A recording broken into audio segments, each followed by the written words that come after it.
पटना से धमकी, बिहार से धमकी, दिल्ली से धमकी, सब जगह से धमकी, मेल से धमकी, फोन से धमकी। कह रहे हैं मार डालेंगे। आपने प्रधानमंत्री के कमेंट पर कमेंट कैसे लिख दिया? मुझे पता लगा, मैंने मल्ल साहब से चर्चा की। मल्ल साहब आपके सामने हाजिर हैं। मल्ल साहब, शिक्षा मित्रों से भी मुलाकात हो गई मुख्यमंत्री की, लेकिन जनता दर्शन में, जनता दर्शन की मुलाकात कोई मायने नहीं रखती है। जनता दर्शन में तो कोई पहुंच जाए, सबसे मुलाकात करना मुख्यमंत्री का धर्म होता है। अब विक्रम सिंह की अधिकारियों से हो गई, अभी विक्रम सिंह हमारे साथ होंगे। मल्ल साहब, क्या समस्या आज आपकी है और क्या कहेंगे शिक्षा मित्र अनुदेशकों को लेकर? सभी दर्शकों को प्रणाम और शिव कुमार जी को विशेष तौर से कि एक सामाजिक रूप से हाशिए वाले वर्ग जो शिक्षा में है उसकी लड़ाई इतने दिनों से लड़ रहे हैं। और मुझे पहले 1 मिनट में अपनी बात खत्म कर लूं कि मैंने जो इस देश के पाखंडी प्रधानमंत्री हैं और जो जिनको पाखंडी और अंधविश्वासी, मैं नहीं, दुनिया और एक एक बच्चा कहता है। ये रामेश्वरम में जिस दिन चुनाव अंतिम ब्रॉडकास्टिंग थी उसके बाद ये गए थे और पलथी मार के बैठे हुए थे, त्रिपुंड लगाए हुए।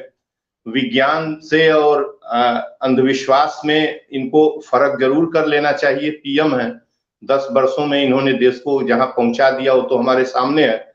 मैंने इतना ही लिखा था कि पाखंडी ने गांधी, भगत सिंह और अंबेडकर के इस महान मुल्क को कहां पहुंचा दिया। इस पाखंडी ने, इनको मैं पाखंडी एक प्रचलित शब्द है, प्रत्यय है, जुबान का शब्द है और करोड़ों लोग करोड़ों बार रोज यूज में होता है। अंधविश्वास पाखंड, अंधविश्वासी पाखंडी। कम से कम मर्डर की धमकी नहीं है। उसके एवज में आजकल हमें यहाँ गोरखपुर से जिस ब्लॉक से आया था उसमें शंकर की प्रतिमा, उसमें सभी देवताओं की प्रतिमा, उन्होंने लिखा था कि तुमको 10 मिनट में काट डालेंगे, मानोगे तो मर्डर कर देंगे। पटना से जो आया उसमें कुछ और लिखा था। मैं यही इस पूरे डिबेट में और सुनने वालों को कहना चाहता हूं, क्या 10 वर्षों में नरेंद्र मोदी ने इस हिंदुस्तान को यहाँ पहुंचा दिया? क्या यही आजादी हमें मिली थी स्वतंत्रता में?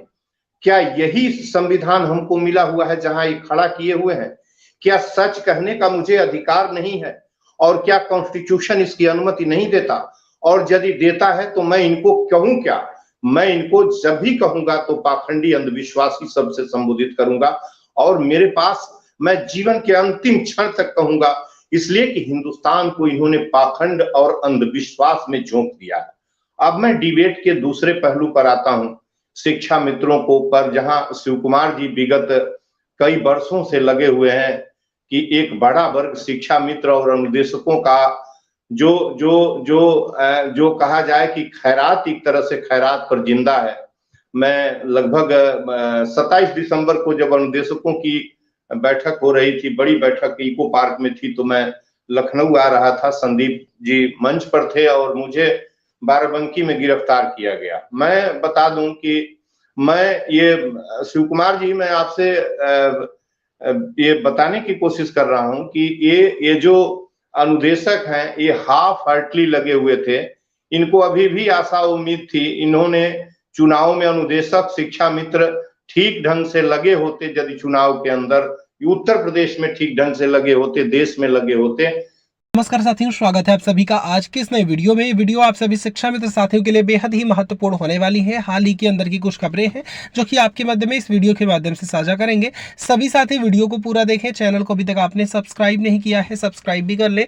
अब चलते हैं अपडेट पर। तो इन बेरोजगारी, गरीबी, महंगाई, नफरत, हिंसा, नारी बलात्कार, जितनी भी चीजें हैं, भ्रष्टाचार, जितनी भी चीजें हैं, रेप, जो भी है इस जो दिखाई दे रहा है, उसकी जनक नरेंद्र मोदी सरकार का पतन हो गया होता। पतन, इनके ये जो वोटिंग हुई है ना, इनके पाप की प्रतिक्रिया, काउंटर रिएक्शन था। जानते हैं कौन लोग? हमारे और आप जैसे मोटी चमड़ी के लोग जो मध्यम और उच्च वर्ग या निम्न वर्ग में है, थोड़ा सा पढ़ लिए हैं और न जाने किस दुनिया में टिके हुए हैं, निर्णय नहीं ले पाते हैं।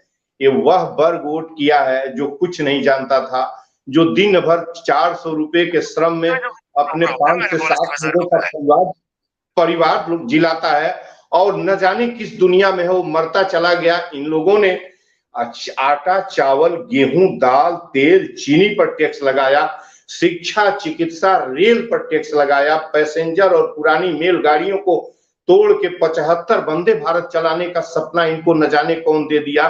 1% लोग वंदे भारत में यात्रा, 99% की गाड़ियां आपने तोड़ दी।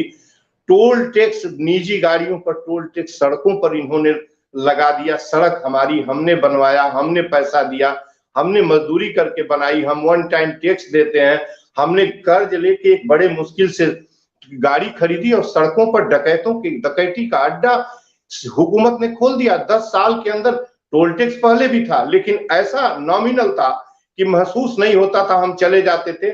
आज जिस टोल पर 25 रुपया था पुरानी 2013 के पहले 110 रुपए, 127 रुपए, 90 रुपए और जो